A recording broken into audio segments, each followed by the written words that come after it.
Bukod sa bar o inuman, saan madalas nakikilala ng babaerong mister ang kanyang... Hindi niya. Sa park. Sa park. Saan ba yung park? Pwede. Ay. Sa... Wala. Oh. Restaurant.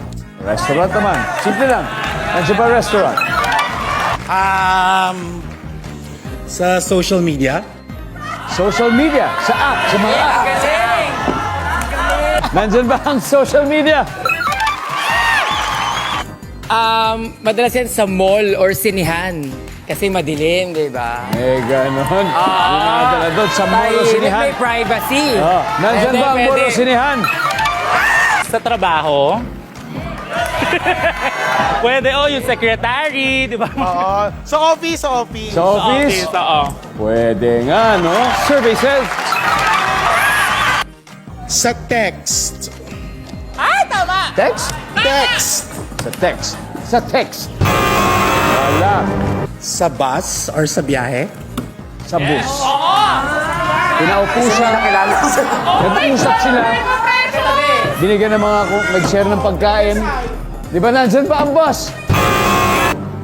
Sa mga events, sa mga kasalan, sa mga binyag, sa mga Bagay, birthday, pwede, party. Parties, events. Sweep niyo na yung round na to.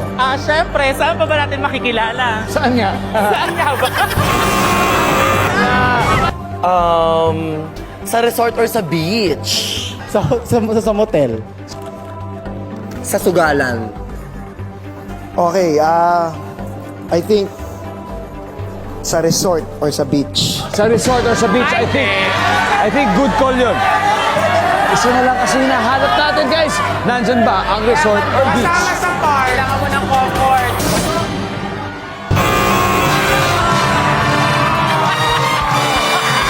Kaya to, guys. Let's see. Everybody number 4, please. Sa kalye. O, diba? Kalye lang.